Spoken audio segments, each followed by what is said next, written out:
मेरा नाम है श्रीमती श्रद्धा पटेल, लेक्चरर ऑफ फिजिक्स, महारानी लक्ष्मीबाई शासकीय कन्या उच्चतर माध्यमिक विद्यालय जगदलपुर से पढ़ाई तुम्हारे द्वार में मैं आपका स्वागत करती हूँ।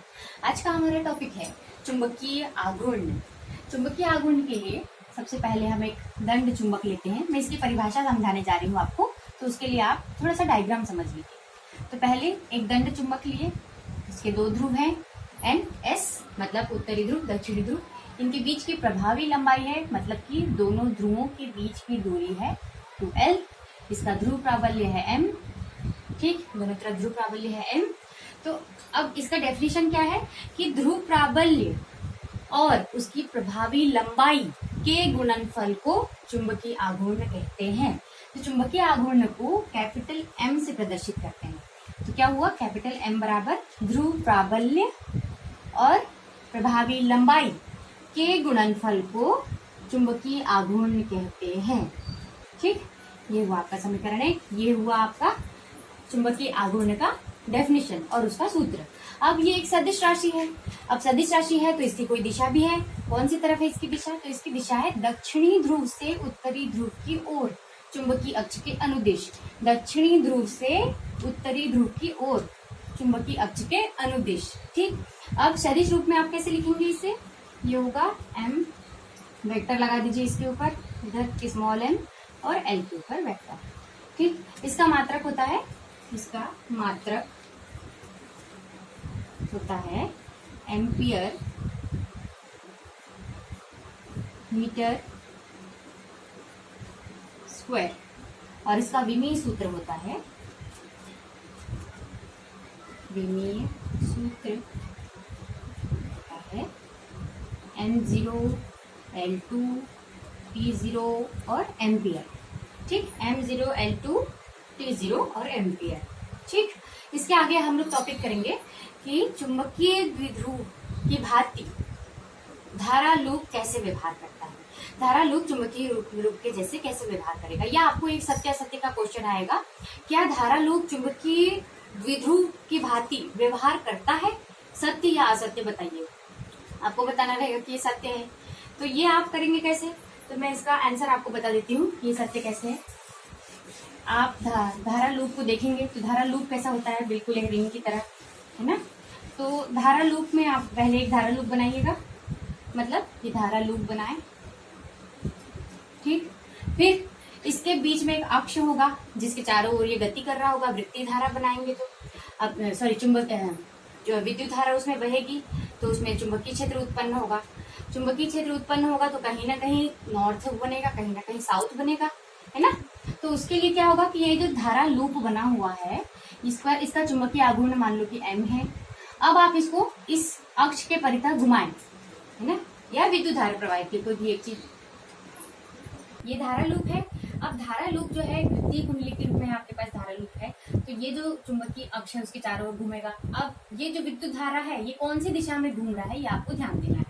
ठीक है, विद्युत धारा कौन सी दिशा में घूम रहा है। तो अगर ऊपर से आप देखेंगे, इसको ऐसे ऊपर से देखेंगे तो ये वामावर्त दिशा में घूम रहा है, नीचे से देखेंगे तो ये दक्षिणावर्त दिशा में घूम रहा है। तो अब आप बोलेंगे दोनों अलग अलग दिशा कैसे दिखेगी, देखिए दोनों घूमेगा तो एक ही दिशा में दिखेगा, ऊपर से देखे चाहे नीचे से देखे। तो मैं इसके लिए एक छोटा सा मॉडल दिखा रही हूँ आपको कि ऊपर से देखने पर ये अलग दिशा दिखाई देगी और नीचे से देखने पर ये अलग दिशा दिखाई देगी, है ना। पहले मैं क्लॉकवाइज एंटी क्लॉकवाइज का मतलब समझा देती हूँ। क्लॉकवाइज मतलब कि घड़ी की दिशा में घूमना, घड़ी इस दिशा में घूमती ना, घड़ी की दिशा में घूमना। ठीक, ये हुआ क्लॉकवाइज। ठीक, और एंटी क्लॉकवाइज घड़ी की विपरीत दिशा में घूमना। ठीक, ये होगा एंटी क्लॉकवाइज। ठीक है, आपको ये समझ आया। इसको बोलते हैं हिंदी में वामावर्त दिशा और इसको बोलते हैं हिंदी में दक्षिणावर्त दिशा। ये है दक्षिणावर्त दिशा और ये है वामावर्त दिशा। ठीक है, तो आपको ध्यान देना है कि ऊपर से जब घूमे, जब आप ऊपर से देखें तो ये वामावर्त दिखाई दे और जब नीचे से देखें तो ये दक्षिणावर्त दिखाई दे। क्या ऐसा होता है, आप बताइए मुझको। यदि वामावर्त घूमता दिखाई देता है तो वहां उत्तरी ध्रुव बनेगा, यदि दक्षिणावर्त घूमता दिखाई देता है तो वहां दक्षिणी ध्रुव बनेगा। ठीक है, अब देखिए ये घुमाए, ये कौन सी दिशा हुई, ये एंटी क्लॉकवाइज हुआ, एंटी क्लॉकवाइज वामावर्त दिशा। तो जैसे ही आप ये घुमा रहे हैं उसी समय आपको ये नीचे भी देखना है, ठीक, ताकि ये वामावर्त घूम रहा है तो क्या नीचे दक्षिणावर्त घूम रहा है। देखो ये वामावर्त घुमा और इस तरफ देखो ये कौन सी दिशा में जाता दिखाई दे रहा है। अगर वामावर्त घुमा रहे हैं तो नीचे वाले से देखने पर दिखा आपको दक्षिणावर्त, एंटी क्लॉकवाइज दिखाई दिया, है ना। तो ये ऊपर से देखने पर क्या बना, वामावर्त, मतलब यहाँ बना एन ध्रुव। नीचे से देखने पर क्या दिखाई दिया, दक्षिणावर्त, मतलब यहाँ बना एस ध्रुव। तो जब ये धारा लूप में एन और एस ध्रुव बन रहे हैं तो ये चुंबकीय द्विध्रुव हो सकता है, बिल्कुल हो सकता है, क्योंकि इसमें एन और एस ध्रुव बन रहे हैं। तो अगर आपको क्वेश्चन आता है कि चुंबकीय द्विध्रुव के रूप में धारा लूप को समझाइए, या फिर क्वेश्चन पलट के पूछेगा कि धारा लूप चुंबकीय द्विध्रुव की भांति कैसा कैसे व्यवहार करता है, तो आपको ये लिखना पड़ेगा कि माना एक वृत्तीय कुंडली है जिसमें विद्युत धारा प्रवाहित हो रही है। तो जब आप ऊपर से देख रहे हैं वृत्तीय कुंडली को तो विद्युत धारा वामावर्त दिशा में प्रवाहित हो रही है, तो यहाँ उत्तरी ध्रुव बना। नीचे से देखने पर विद्युत धारा दक्षिणावर्त रूप में प्रवाहित हो रही है, तो यहाँ बना दक्षिणी ध्रुव। इस वजह से आप ये कहेंगे कि धारा लूप चुंबकीय द्विध्रुव की भांति व्यवहार करता है, ठीक। धारा लूप के इसी में जुड़ा हुआ टॉपिक है ये, जो आप अभी धारा लूप पढ़े उसी के लिए। धारा लूप के चुंबकीय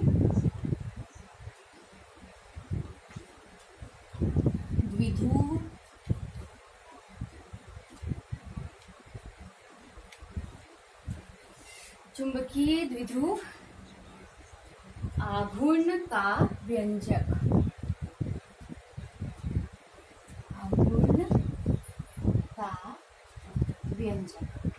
ठीक है। तो इसके लिए सबसे पहले आपको बल आघूर्ण की जरूरत होगी।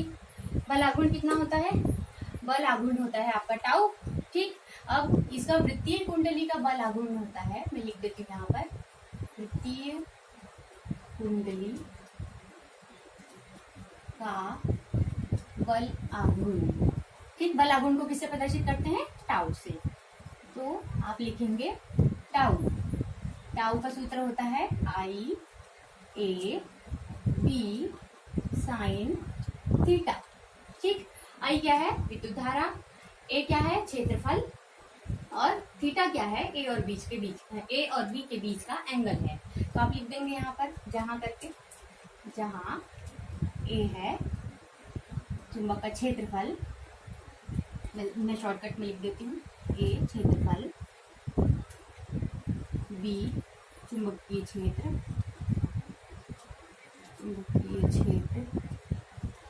और थीटा है ए और बी के बीच का कोण, ठीक।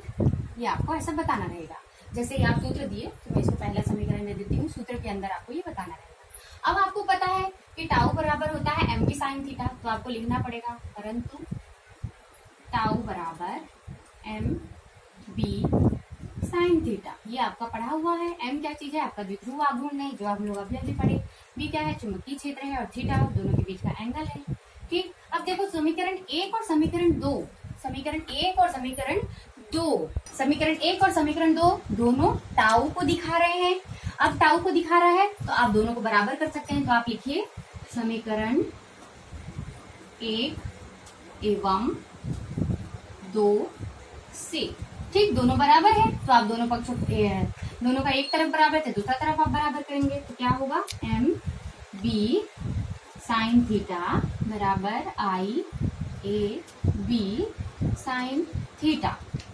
देखो साइन थीटा कटा, बी कटा, तो क्या आया, एम बराबर आई ए, ठीक। ये आपका हुआ समीकरण 3। इसे आप क्या दिखा रहे हैं कि आपका जो द्विध्रुव आघूर्ण है वह विद्युत धारा और क्षेत्रफल के गुणनफल के बराबर है, विद्युत धारा और क्षेत्रफल के गुणनफल के बराबर है। अब अगर एक चक्कर है तो n बराबर 1 है, यहाँ चक्रों की संख्या। अगर वहां n चक्कर हो, है ना, मतलब बहुत सारा लूप हो, लूप में बहुत सारे घेरे हों, ऐसा बोल सकते हैं।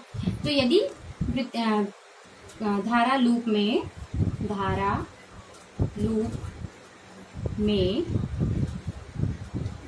चक्करों की संख्या, चक्करों की संख्या n हो तो, ठीक, n से यहां गुणा कर देना, यहां पर 1 है तो आप n से गुणा करेंगे तो आ जाएगा n i a, ठीक। ये आपका लास्ट समीकरण है, आपको यहां तक निकाल के दिखाना है, ठीक है, फिनिश।